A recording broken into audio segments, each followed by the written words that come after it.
You know, this is really exciting. I guess I'm the guy that gets to connect the dots a little bit, and or I'm the cleanup guy, whatever that means. But it's an honor to be here representing UTC and the School Improvement Network as well. You know, there are a few things that I don't know if we all realize why this is so critical.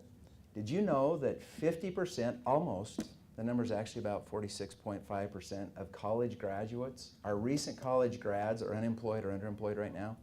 Across the country. That means we're telling kids to go to school and they can't get jobs. We also have 5 million people in the United States right now that are not employed, who were employed pre-recession, that can't fill the 2 million plus jobs that are high-tech and need highly educated people.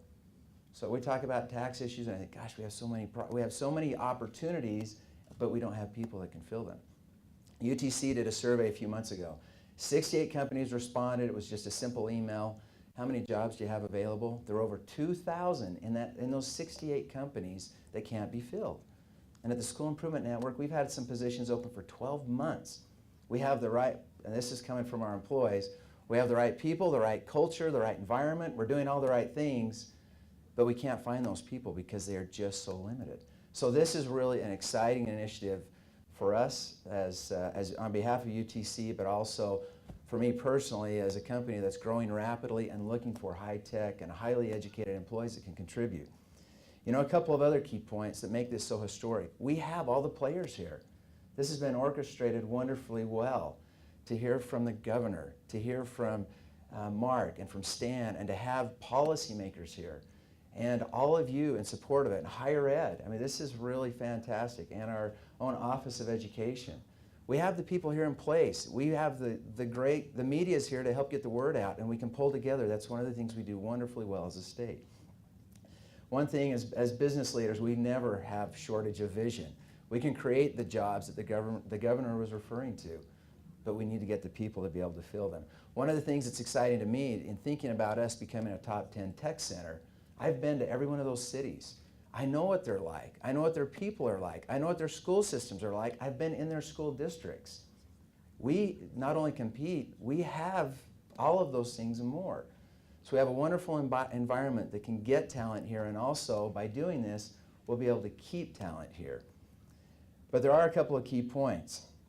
You know, we talk about STEM. I don't know if some of you sit and when you really think about your kids or your grandkids, do you think, well, do I go home now and tell Susie that she ought to become a computer science major? I mean, how many of you kids have ever used an iPhone or an iPad or a cell phone? Do you guys like them? You know, we get caught up in all this fancy mumbo jumbo that all the old people are talking about. Our kids are doing this stuff. They're into it. Do you love it?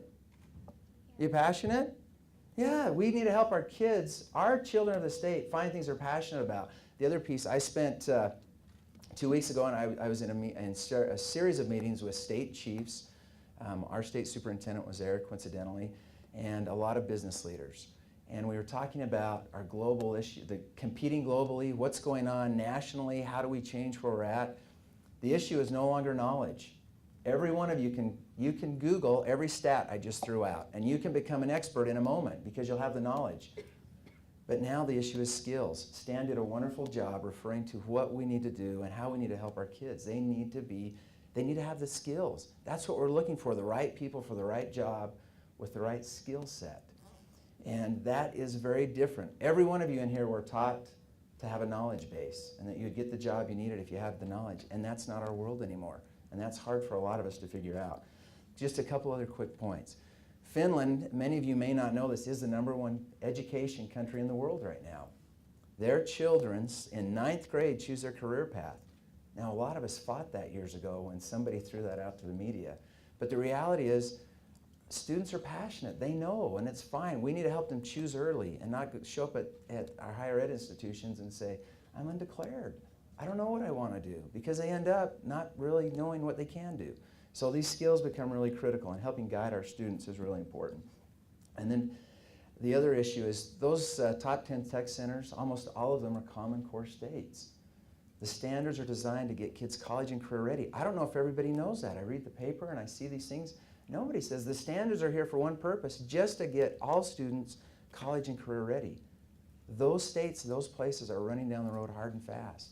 We need to make sure that we're doing the things to prepare our teachers. Somebody rubbed against the light, and they're really embarrassed right now. I've done it myself. But the reality is we've got to be able to compete nationally and, more important, globally, so that our kids are ready. And we all want it, right? Don't we? All right. 7 people do. So it doesn't matter if the cameras are here. We can be enthusiastic. But we do. We want those things, and we can do it, but we've got to be supportive. And the last thing that we forget about so much is our teachers.